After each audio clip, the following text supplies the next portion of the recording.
Assalamualaikum warahmatullahi wabarakatuh. Hari ini kita memasuki masa pengenalan lingkungan sekolah atau yang disingkat dengan MPLS. Adapun materi kita hari ini yaitu wawasan wiyata mandala. Pemateri Irwan Mahyudi, SPD, MPD. Tahukah kamu apa itu wawasan wiyata mandala? Atau kamu pernah mendengarnya? Apa itu wawasan wiyata mandala? Sekarang mari kita lihat pembahasannya. Wawasan adalah suatu pandangan atau sikap yang mendalam terhadap suatu hakikat atau dasar.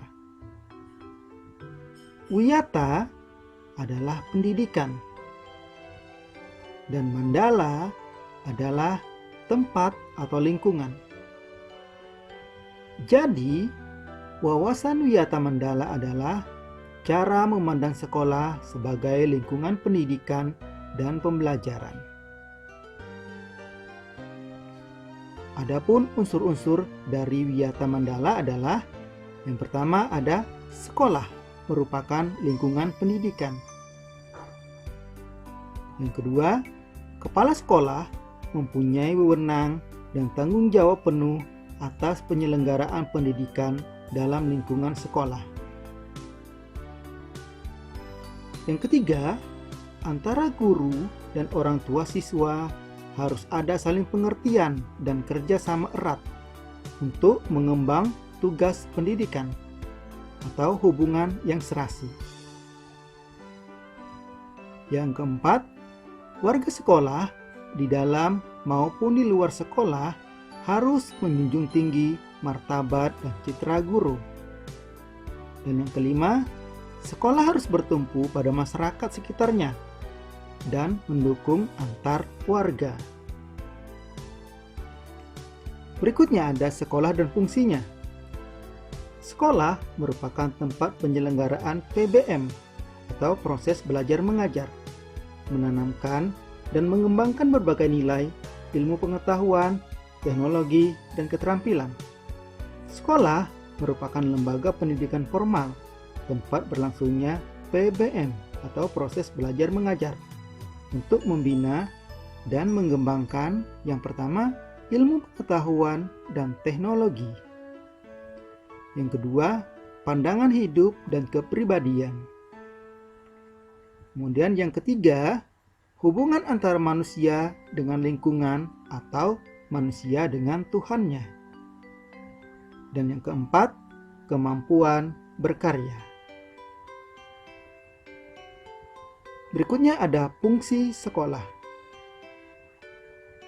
Fungsi sekolah adalah sebagai tempat masyarakat belajar karena memiliki aturan atau tata tertib kehidupan yang mengatur hubungan antara guru, pengelola pendidikan siswa dalam PBM untuk mencapai tujuan pendidikan yang telah ditetapkan dalam suasana yang dinamis. Ciri-ciri sekolah sebagai masyarakat belajar. Yang pertama, ada guru dan siswa, timbulnya PBM yang tertib atau proses belajar mengajar yang tertib. Kemudian tercapainya masyarakat yang sadar, mau belajar dan bekerja keras. Kemudian terbentuknya manusia Indonesia seutuhnya. Prinsip sekolah. Sekolah sebagai wiyata mandala selain harus bertumpu pada masyarakat sekitarnya, juga harus mencegah masuknya paham, sikap, dan perbuatan yang secara sadar ataupun tidak menimbulkan pertentangan antara sesama karena perbedaan suku, agama, asal, keturunan, tingkat sosial ekonomi, serta perbedaan paham politik. Sekolah tidak boleh hidup menyendiri, melepaskan diri dari tantangan sosial budaya dalam masyarakat tempat sekolah itu berada.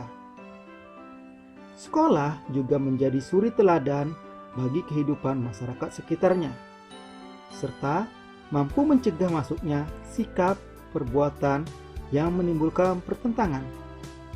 Untuk itu, sekolah memiliki prinsip-prinsip sebagai berikut.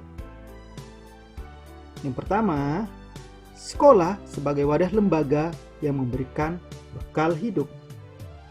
Dalam hal ini, sekolah seharusnya bukan hanya sekedar lembaga yang mencetak para intelektual muda. Namun, lebih dari itu, sekolah harus menjadi rumah kedua yang memberikan pelayanan dan pengalaman tentang hidup, mulai dari berorganisasi, bermasyarakat, bersosialisasi, pendidikan lingkungan hidup, dan bahkan pengalaman hidup yang sesungguhnya. Kemudian, sekolah sebagai tempat institusi, tempat peserta didik belajar di bawah bimbingan pendidik. Bimbingan lebih dari sekedar pengajaran. Dalam bimbingan, peran pendidik berubah dari seorang pendidik menjadi seorang orang tua, bahkan menjadi seorang kakak. Yang ketiga, ada sekolah sebagai lembaga dengan pelayanan yang adil atau merata bagi stakeholdernya. Hal tersebut bisa berupa pemerataan kesempatan, mendapatkan transfer pengetahuan, maupun transfer pengalaman. Dengan tanpa membedakan, baik dari segi kemampuan ekonomi, kemampuan intelijensia, dan juga kemampuan fisik. Kemudian yang keempat ada sekolah sebagai lembaga pengembang bakat dan minat siswa. Prinsip ini sejalan dengan teori multiple intelligence yang memandang bahwa kecerdasan intelektual bukanlah satu-satunya yang perlu diperhatikan oleh lembaga pendidikan, terutama sekolah. Kemampuan bersosialisasi, kemampuan kinestetik, kemampuan seni, dan kemampuan-kemampuan lainnya juga perlu diperhatikan secara seimbang. Yang kelima, sekolah sebagai lembaga pembinaan potensi di luar intelijensi. Peningkatan kemampuan intelektual, emosional, maupun kemampuan-kemampuan lainnya mendapat perhatian yang seimbang. Kemudian, nomor 6, sekolah harus memberikan perhatian serius untuk mengembangkan kemampuan emosional dan sosial, kemampuan berkomunikasi dan berinteraksi, bekerja sama dalam kelompok, dan lain-lain. Kemudian yang 7, sekolah sebagai wahana pengembangan sikap dan watak. Sikap sederhana, jujur, terbuka, penuh toleransi, rela berkomunikasi dan berinteraksi, ramah tamah dan bersahabat, cinta negara, cinta lingkungan, siap membantu, khususnya kepada yang kurang beruntung, merupakan sikap dan watak yang perlu dibentuk di dalam lingkungan sekolah. Yang kedelapan, sekolah sebagai wahana pendewasaan diri. Di dalam dunia yang berubah begitu cepat, salah satu kompetensi dasar yang harus dimiliki tiap peserta didik adalah kompetensi dasar belajar secara mandiri. Dengan proses pendewasaan yang diberikan di sekolah, pendidik tidak lagi perlu menjejali pemikiran peserta didik dengan perintah. Lebih dari itu, peserta didik akan mendapat sesuatu yang jauh lebih besar ketika ia mencari dan mendapatkan apa yang ia butuhkan untuk hidupnya. Kemudian yang 9, sekolah sebagai bagian dari masyarakat belajar. Sekolah bukan hanya sebagai tempat pembelajaran bagi peserta didik, namun juga seharusnya sekolah mampu menjadi pusat pembelajaran bagi masyarakat di lingkungan sekitarnya. Berikutnya, penggunaan sekolah. Sekolah sebagai lembaga pendidik yang diperuntukkan sebagai tempat proses kegiatan belajar mengajar tidak diperbolehkan dijadikan sebagai tempat yang pertama, satu ajang promosi atau penjualan produk-produk perniagaan yang tidak berhubungan dengan pendidikan. Itu tidak diperbolehkan. Kemudian yang kedua, sekolah merupakan lingkungan bebas rokok bagi semua pihak. Kemudian yang ketiga, penyebaran aliran sesat atau penyebaran aliran agama tertentu yang bertentangan dengan undang-undang itu juga tidak diperbolehkan di sekolah. Kemudian yang tidak diperbolehkan berikutnya yaitu syuting film dan atau sinetron tanpa seizin pemerintah daerah. Kemudian propaganda politik atau kampanye. Dan yang keenam, kegiatan-kegiatan yang dapat menimbulkan kerusakan, perpecahan, dan perselisihan sehingga menjadikan suasana sekolah yang tidak kondusif. Keenam hal ini dilarang dijadikan tempat untuk di sekolah. Mekanisme dalam pelaksanaan Wiyata Mandala. Dalam rangka pelaksanaan Wiyata Mandala, perlu upaya penanggulangan secara dini setiap permasalahan yang timbul sehingga dapat menghilangkan dampak negatifnya, yaitu dilaksanakan secara terpadu, bertahap, dan berkelanjutan sebagai berikut. Yang pertama, tahap preventif. Tahap preventif ini yaitu upaya untuk meniadakan peluang-peluang yang dapat memungkinkan terjadinya kasus-kasus negatif di sekolah, melalui antara lain memelihara sekolah dan lingkungan sekolah, serta menciptakan kebersihan dan ketertiban agar siswa merasa nyaman dan menyenangkan dan tidak ada tempat tertentu yang dijadikan siswa untuk hal-hal negatif. Kemudian, menciptakan suasana yang harmonis antara pihak pendidik atau staf dan siswa serta penduduk di sekitar sekolah. Kemudian membentuk jaringan-jaringan pengawas atau kontrol dan razia terhadap kegiatan siswa di lingkungan sekolah. Kemudian menghilangkan bentuk-bentuk perpeloncoan pada saat MOS.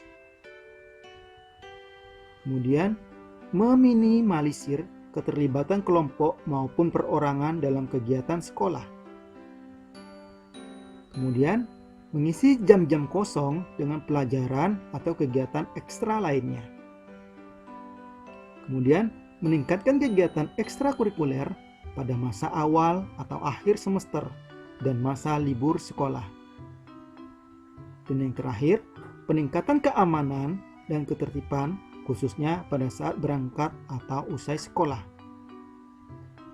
Kemudian yang kedua, tahap represif, yaitu upaya untuk menindak siswa yang melanggar peraturan-peraturan dan tata tertib sekolah.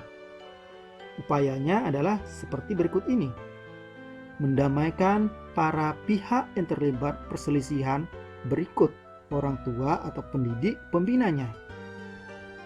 Kemudian membatasi areal tempat terjadinya aksi. Kemudian menetralisir isu-isu yang berkembang dan mencegah timbulnya isu-isu baru. Berkoordinasi dengan pihak keamanan apabila terdapat pihak luar sekolah melanggar keamanan, ketertiban, dan perbuatan kriminalitas di lingkungan sekolah. Berikutnya, mengungkap lebih lanjut keterlibatan pihak luar sekolah atas kasus yang timbul dan menyelesaikan secara hukum. Kemudian, mengikutsertakan para ahli untuk mengadakan bimbingan dan penyuluhan. Yang terakhir, memberikan sanksi sesuai tata tertib yang berlaku. Oke, demikian pembahasan kita tentang materi wawasan Wiyata Mandala untuk MPLS kali ini. Terima kasih. Assalamualaikum warahmatullahi wabarakatuh.